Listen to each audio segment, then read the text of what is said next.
Sunod, mga kababayan, ito pa.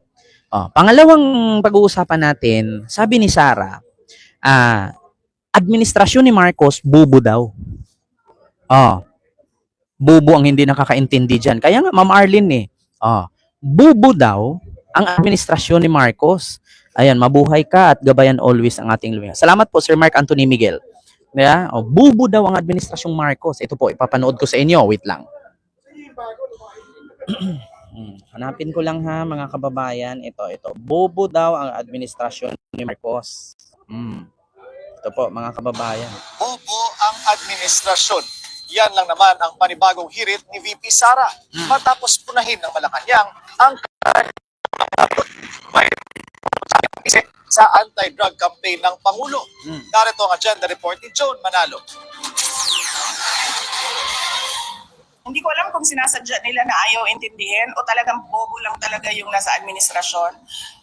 I'd likely lean doon sa latter kasi sa lahat ng mga desisyon nila lately, Binanata ni VP Sara ang administrasyon ni PBBM. Hindi raw kasi nito naiintindihan ang pagkakaiba ng personal at official trip. Kamakailan lang kasi, kunestyon ni Palace Press Officer Claire Castro ang frequent overseas trips ng bise. Pang-personal daw ba o pang-bayan ang hirit ni Castro? Ang sagot naman ng pangalawang Pangulo. ilalagay namin doon personal to differentiate it from official. Kasi pag personal, hindi ako gumagamit ng pera ng bayan. Pag official, gumagamit ako ng pera ng bayan. Hindi ibig sabihin na personal na lakad yan ay holiday o pamamasyal yan. So, Ito mga kababayan, hindi daw maintindihan ng palasyo kung ano daw kaibahan ng personal at official. Ang official na lakad, gamit ang pera ng bayan. Ang personal, gamit sa sarili niyang bulsa.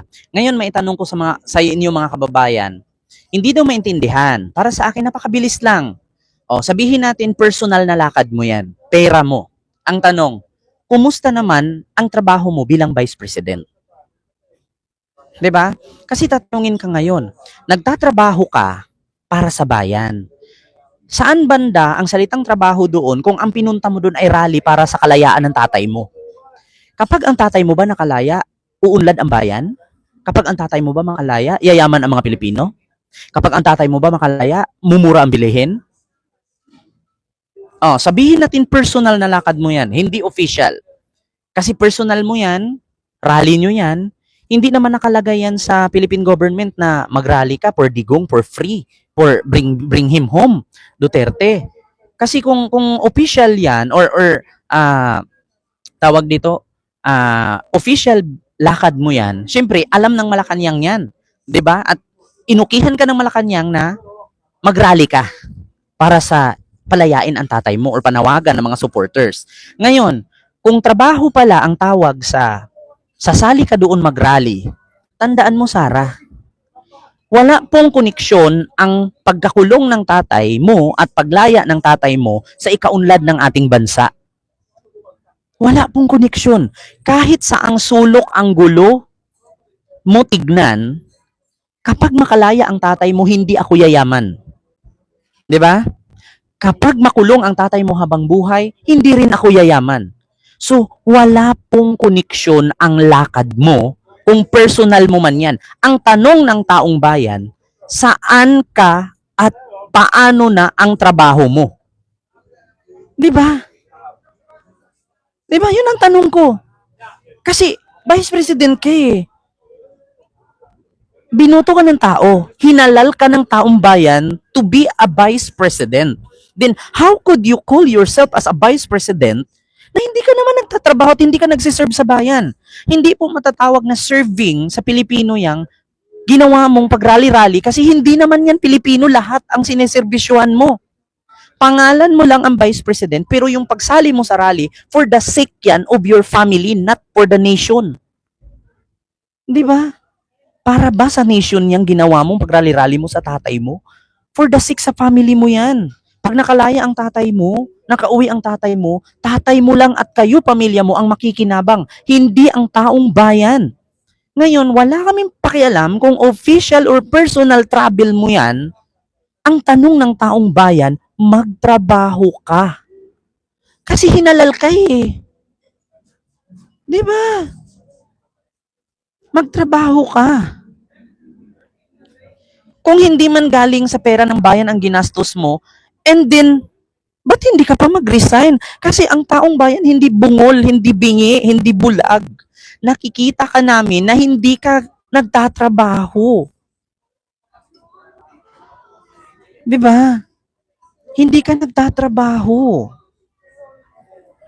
Yun ang totoo. Hindi ka nagtatrabaho. Imposible naman na hindi maintindihan ng palasyo at sabihin mong bobo ang administrasyon ni Marcos. Hindi po bobo ang administrasyon ni Marcos. Bakit? Kung bobo ang administrasyon ni Marcos, edi sana hindi pinakulong ang tatay mo. Kung bobo ang administrasyon ni Marcos, hindi sana mabulgar ang baho ninyo. Di ba? Ganun yun. Sasabihin mo bobo ang administrasyon ng BBM, bobo ang taga Malacanang. My God, kung bobo pala ang magpakulong sa kriminal, kung bobo pala ang mabulgar ang baho at koneksyon ninyo sa sindikato, aba, ano na lang mangyari sa atin? Ano na lang mangyari sa ating bansa? Kung kayo na lang ang laging nasa posisyon. Bakit? Pagtatrabaho ba, puro puna? Pagtatrabaho ba, ang maninilip ng butas, maghahanap ng butas? Kapag kayo, ang lakas ninyo mangbutas, kapag kayo mabutasan, biktima na kayo. Yan naman ang sakit ninyo eh. Yan ang sakit ninyo. Kapag si PBBM nakagawa ng tama, mali sa inyo. Kapag si PBBM nasilipan kayo ng mali, biktima na kayo. What the heck? Diba? Kapag si PBBM gumawa ng tama, mali sa paningin ninyo. Bakit? Mali ba ang ipakulong ng pumatay ng 30,000 ka-adik without due process? Mali ba yon? Mali ba ang tumanggap ng waran para ipakulong si Digong? Kasi ganito lang yan eh. Kung mali pala ang pagka-aresto sa tatay mo, ba't siya sumama? Di ba abogado siya? Oh, kung mali pala ang pag-aresto at mali pala at kabubuhan pala ang ginawa ni PBBM, bakit sumama ang tatay mo? At bakit hindi nyo kayang ipalabas ang tatay mo? Kung bobo pala ang Marcos administration. Diba? Ganun kasimple yan, mga kababayan. My God, sasabihin bobo, sasabihin hindi naintindihan ng Malacanang. Ikaw ang hindi marunong mag-explain kasi ang tanong ng media, yung trip mo, yung travel mo, what is the purpose? Ang sagot mo, personal yan. Walang pera ng bayan ginamit dyan. O ngayon, sabihin natin personal. Hindi ka gumamit ng pera ng taong bayan. Paano yung trabaho mo? Diba? Yun ang tanong, mga kababayan. Walang problemang maggala. Walang problemang mag-travel. Ang problema doon, paano trabaho mo? Kasi hindi mo naman sabihin nagtrabaho ka. Anong batayan mo na nagtrabaho ka na nag-iikot ka kung saan-saan? Hindi po matatawag na trabaho yung makikipag-meet ka dyan sa mga OFW at siraan mo ang administrasyon. Alam mo bang pwede kang kasuhang sedisyon yan? Bakit? Sinisiraan mo. Sasabihan mo ang tao na bobo ang presidente. Sasabihan mo ang tao bangag, adik. Pwede kang kasuhan ng sedisyon yan. Hindi nyo ba alam? Trabaho ba ang i-brainwash mo, linlangin mo? 'Di ba? Ang taong bayan at papaniwalain na malinis kayo? Walang kasalanan ang tatay mo? Kung walang kasalanan, bakit siya sumama? Kung walang kasalanan, bakit siya nagpakulong? Yan lang naman ang tanong ng taong bayan. Napaka-simple. Kung para sa iyo trabaho yan, yung mag-ikot ka sa ibang bansa, makipag-meet ka sa mga OFW, sige, trabaho yan, given na yun, naintindihan namin. Pero, trabaho ba ang siraan mo, presidente? Ni minsan wala kang narinig sa bunganga ni Marcos na siniraan ka. Magbigay kayo ng isang example na siniraan sila ni Marcos. Sabi ni Richilo Cañete, sedisyon? Please define it, gago to. Bakit?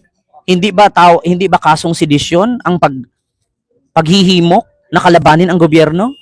Hindi ba kasong sedisyon na mananawagan ka sa kapulisan at kasundaluhan na magkudita? Hindi ba tawag diyan kasong sedisyon? Hindi ba tawag pagre-rebelde ang ginawa ni Sara ngayon? Ang pagbabantaan mo, ang presidente na patayin, first lady at ang house speaker? May pa-define ka pang putang ina mo, DDS ka rin naman. 'Di ba? Ang lakas ng loob nito mga DDS magpa-define at magreaksyon. Samantalang DDS naman sila. 'Di ba? Huwag kayong magpe-feeling matalino mga DDS kasi DDS kayo. Ang definition ng DDS at define ng DDS is bobo, uto-uto at fake news fiddler. 'Di ba? Yan ang totoo. Fake news fiddler, bobo, mga tanga-tanga, uto-uto, inutil, hampas lupa, mga bugok, at mga pangit na lahi. Yan ang katotohanan. 'Di ba? Tapos ang lakas ng loob mag-correction. Saan kayo nakakita ng DDS na matalino? Huwag niyo akong koreksyonan kung ano yung sinasabi ko. Hindi ko kailangan i-explain dito ang sedisyon. Alam niyo kung bakit? Hindi ko kailangan i-explain kung anong ibig sabihin at anong definition ng sedisyon. At kasong sedisyon, bakit? Ang nanonood sa akin, loyalista at kakamping. Bakit? Kapag sinabing kakamping, mga edukado yan. Kapag sinabing loyalista, mga veterano yan. Tawagin natin ang DDS. Anong tawag sa inyo? Bugo. Bobo, iti-iti. Di ba? Diyos ko, okay lang sana kung kakamping ang nag-react sa akin at nag-correction sa akin. DDS pa. My God. Saan ka nakakita ng DDS na matalino? My goodness. Di ba? Oo. Diyos ko. Hindi po porket salitang sedisyon ay katulad lang kay Trillanes, yung nagkukudita, nanghihimok, na lulusubin ang Malacanang. Marami pong style ang ang kasong sedisyon. Maraming definition yan. Maraming branches yan. 'Di ba? Maraming style, maraming paraan para makasuhan ng sedisyon. Isa na diyan yung hihimukin mo yung tao, sasabihin mo wag magbayad ng tax, hihimukin mo yung tao, sasabihin mong wag maniwala sa presidente kasi bangag. Yun, pwede ka nang kasuhan ng sedisyon nun. At lalo't na't sa poll, government employee ka, government official ka, high rank official ka pa. 'Di ba? Okay lang kung katulad sa akin, hihimukin ko kayo nanood sa akin. Sige, wag niyo iboto si Sara, wag niyo suportahan si Sara. Ordinaryong tao lang po ako. Kapag si Sara nagsalita, wag kayong maniwala, bobo ang presidente, adik 'yan, bangag 'yan. My God. Kaya nga sabi ni Attorney Claire Castro, tayo bilang mga high rank official, dapat responsible tayo sa bawat bibitawan nating salita at bawat ipopost natin na balita. Kung totoo ba ito o hindi. Bakit? Kasi may mga nakasuporta sa atin, may mga nakafollow sa atin. Paano kung malinlang at mapaniwala yan? Masisira ang ating bayan dahil sa mga ganyan. 'Di ba?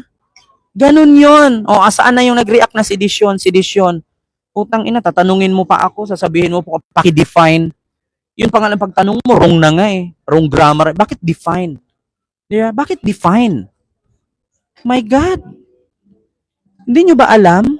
Yung hihimukin mo yung kapulisan at kasundaluhan na magkudita, hindi ba sedisyon yan?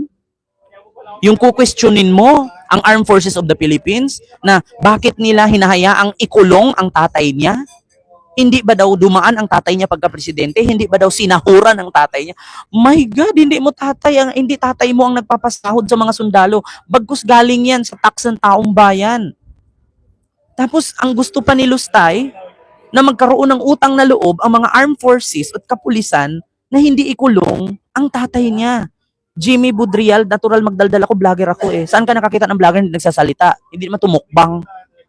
Diba? Alam niyo mga DDS, huwag na kayo mag-react, hindi kayo mananalo sa akin. Natural ako magyaw-yaw kasi vlogger ako. Hindi po ako po pwede itong manahimik at magnguya-nguya lang kasi hindi po tumukbang. Usaping politika po ito. Diba? Sabi ni Mizi, feeling. Mas feeling talaga. Ano bang tawag mo sa akin? Yung ibang ang vlogger dyan, fake news, nagpi-feeling vlogger, ako pa. My God. Saan ka nakakita? 3,000 live viewers? Tapos sasabihin mo ko feeling? Try mo mag-live.